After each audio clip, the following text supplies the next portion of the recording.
The river.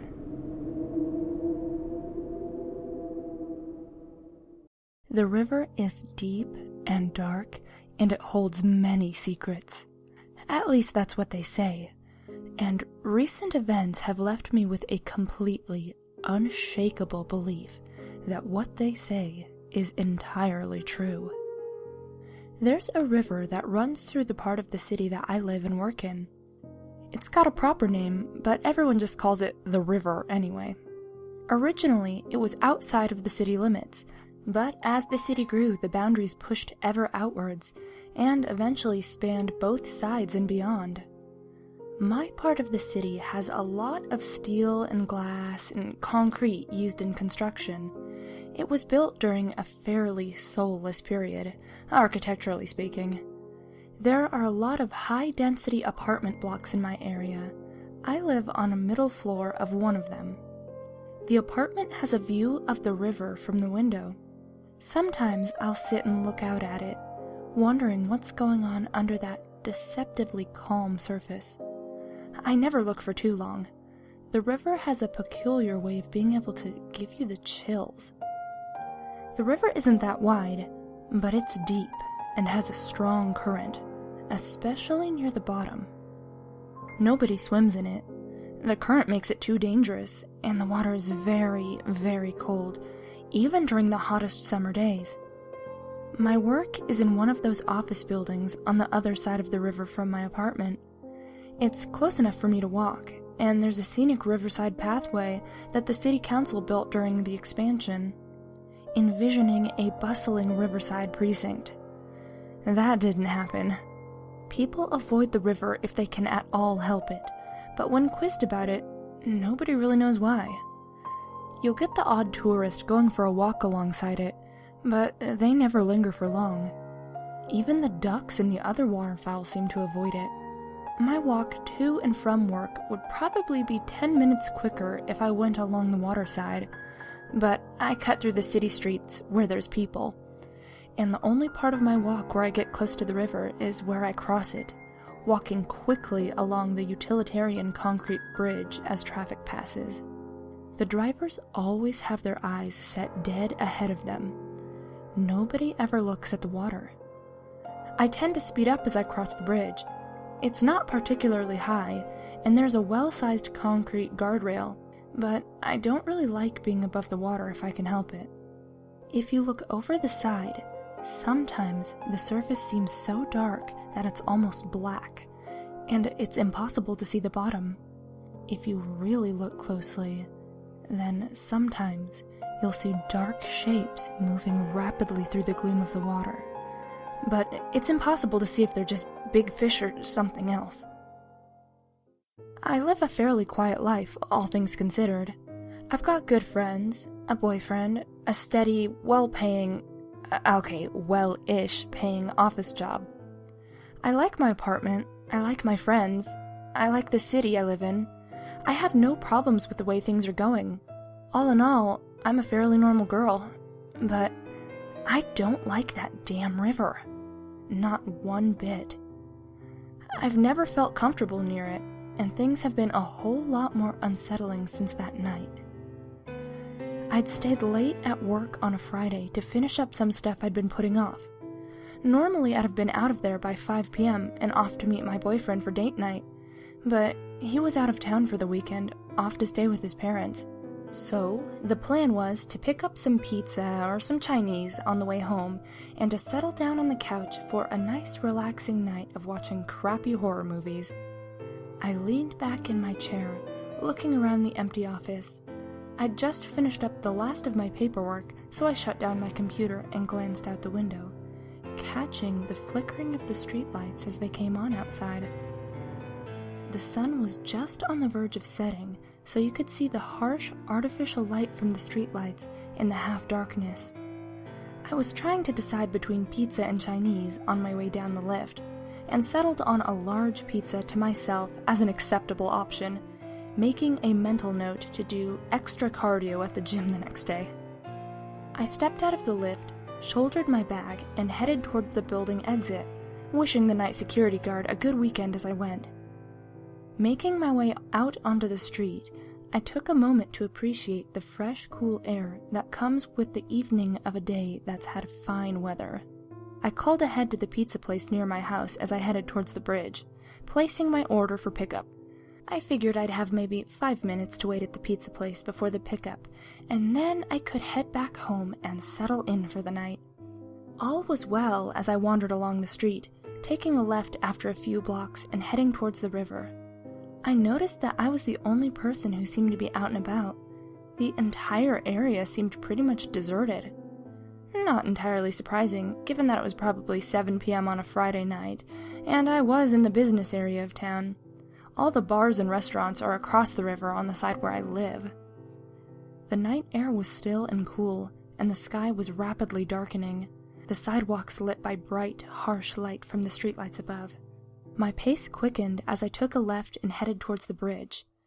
The streets were still deserted, but I could hear faint noises from the restaurant precinct across the river.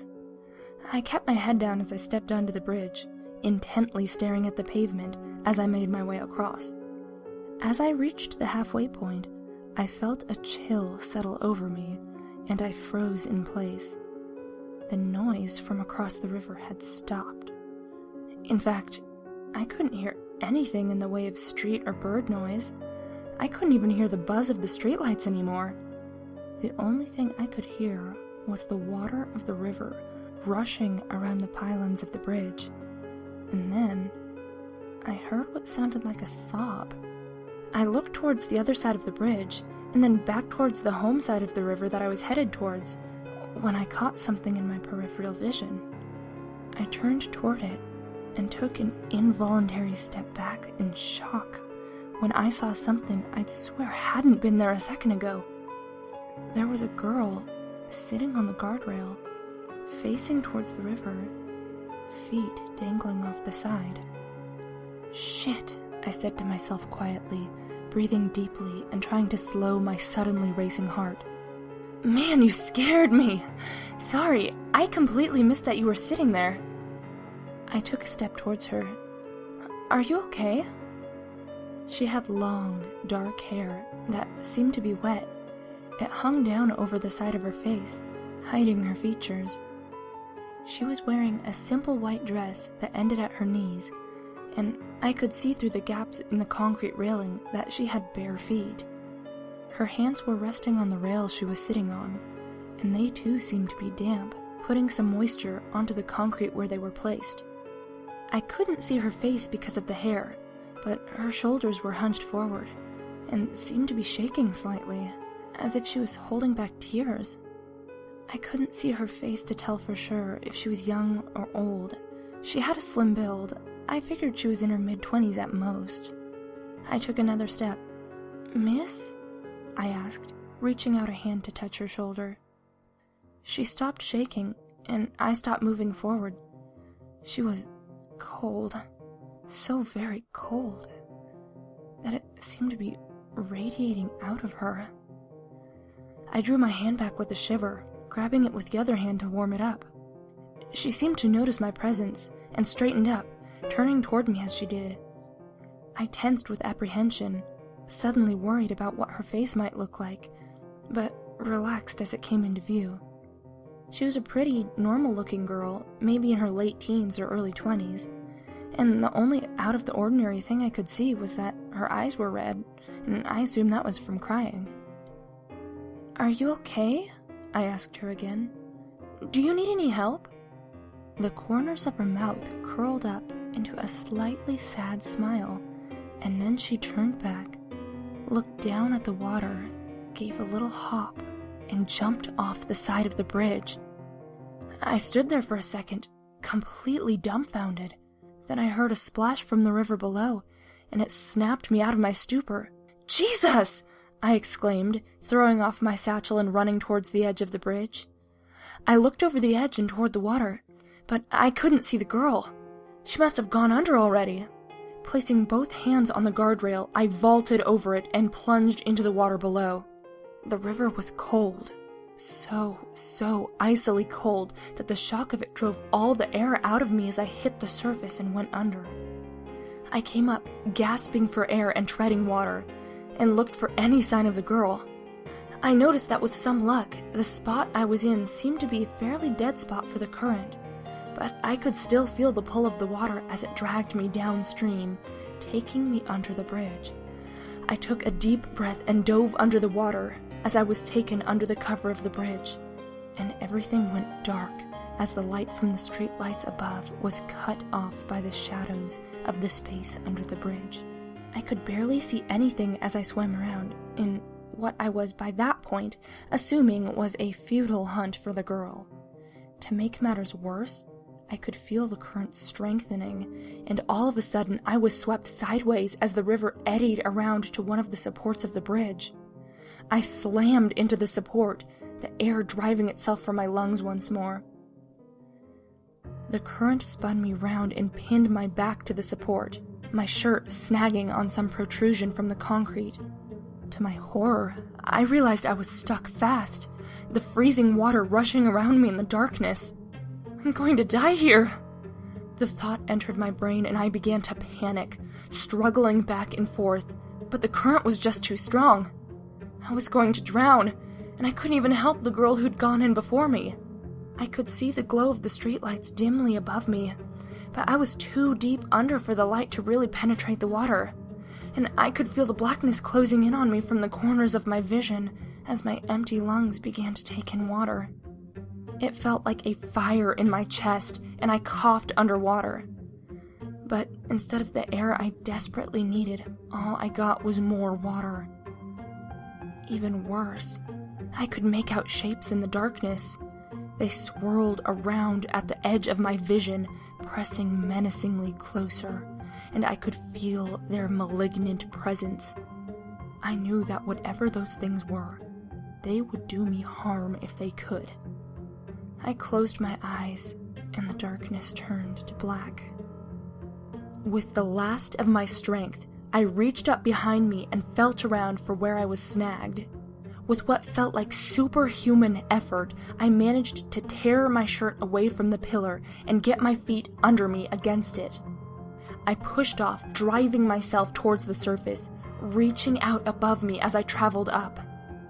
As I flew towards the surface, I opened my eyes and saw a flash of white down low ahead of me.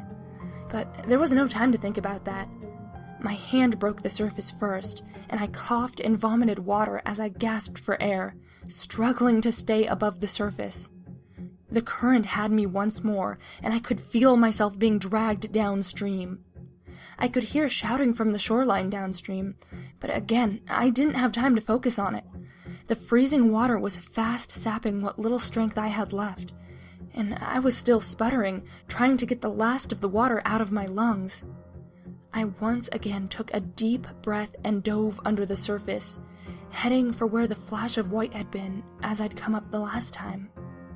Swimming down, I was struck by the thought that this was an incredibly bad idea, but I felt I had to at least try. Looking around, I tried to spy where to head for, but all I could see was the inky murk below me. Just as I was about to give up and resurface, I spotted the flash again. I kicked hard, fighting the current, and spotted the girl, floating face up in what must have been a dead patch of water as the river didn't seem to be moving her downstream.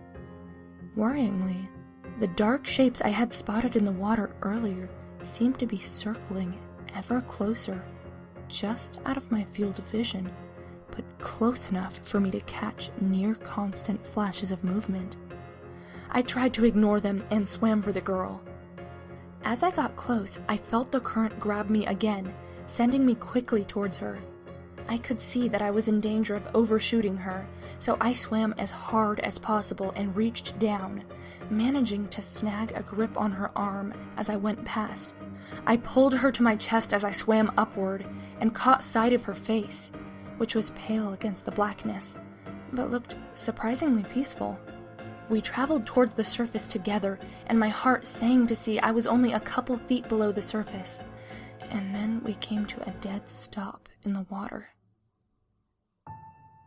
lungs aching at this point, I looked down to see what had stopped us, and saw her eyes snap open to look at mine. They were full of terror, and I could see her lips shake as she looked down at her right shoulder. I followed her gaze and saw the shape of a hand upon her, grabbing her tightly, the arm extending into the blackness that all of a sudden pressed in around us. I stared in horror at the hand. It was the same darkness as the water and the gloom that was pressing in on us, and I could see the figure that it was attached to looming behind her, but it was too murky to make out any details. I could feel its presence, and I could make out a vaguely darker shape in the blackness, but that was all. The girl looked back at me, grabbing me by the upper arm as she did, and opened her mouth as if to say something, but then suddenly gripped harder, almost causing me to cry out in pain, which would have wasted the ever-diminishing last of the air in my lungs. The black hand had dug its fingers in, and I saw what can only be described as corruption flowing from it. The girl's flesh turned gray and started to slough off, ever-widening holes in her skin, exposing clammy muscle tissue and stark white bones. Within seconds, she looked as if she'd been under the water for months. I looked in horror at her face, her skin coming away, hair falling out in clumps, eyes widening and then seeming to burst, leaving empty sockets. Her lips came away and teeth became visible, and then came apart as her mouth opened in a silent scream. I realized by this point I too was screaming underwater, the last of my air clawing its way out of my lungs. I looked at the dark hand and then into the gloom behind the girl, and I saw what I can only describe as a grin in the blackness, but caught only a glimpse as the hand gripped even harder and jerked the girl from my grip, her hands torn away from my arms with the force of it. She was pulled away into the inky water, quickly disappearing from my view. I thrashed about in the water, trying to get to the surface. I felt something grab me by the scruff of my neck, and promptly passed out from the combination of fear and lack of air. I came to on the shoreline. A young couple next to me, one pumping my chest and the other breathing air into my lungs. I sputtered and once again vomited and coughed up water. I could hear sirens in the distance, getting closer as I struggled to sit up. "Oh, thank God!" the guy exclaimed. "Lady, we thought you were a goner!" He took off his coat and wrapped it around me, as I had begun to shiver violently. I had probably been in the water for no more than a minute or two, but it had felt like a lifetime, and was enough to chill me to the bone. "We called an ambulance when you went in," his girlfriend said. "They should be here in a minute." "Why did you jump in? Do you not know about how dangerous this river is?" he asked, looking slightly incredulous. Trying to speak between bouts of violent shivering, I looked up at him. There was a girl," I stuttered. She went into the water." The couple looked at each other. "We didn't see any girl," she trailed off. She spoke up and explained that they'd been walking along the waterfront as a shortcut, and had seen me jump off the bridge, surface, and then go under again. Luckily, the current had taken me close enough to the shoreline for them to grab me as I went past. They thought they might have seen something dart past in the blackness as they lifted me out of the water, but assumed it was just a fish or a bit of debris. Neither of them had seen a girl in a white dress. The ambulance finally arrived and took me off to the emergency room, picking up my satchel on the bridge along the way, where they got me warmed up and released me once they'd made sure I wasn't hypothermic. They called the police when I told them about the girl, and I was interviewed by some officers, but nothing ever came of the police investigation. They had divers in the water the next few days, but didn't find anything. And the search was called off due to danger and lack of evidence. My boyfriend was furious when he found out I'd almost drowned, but softened up when I told him I'd been trying to save someone's life. He was still angry at me, however, for taking that sort of risk. He said I should have just called the police. Life returned to normal fairly quickly. I took a week off of work before going back, and my life goes on as it always did before that night. I did my own research on the river, and found reports a few years old of some missing persons who had last been seen by the river. One or two of them fit the description of the girl I'd seen, but I couldn't be sure it was any of them. I walk a little quicker as I cross the bridge to and from work nowadays, often breaking into a jog. Every now and then, I've heard a sob or caught a flash of white in the corner of my vision. But I just power forward, never breaking stride. I'll occasionally see dark shapes swirling in the water from the window of my apartment, but I try not to look too closely. Like they say, the river is full of secrets, and I am of the opinion that some secrets are just best kept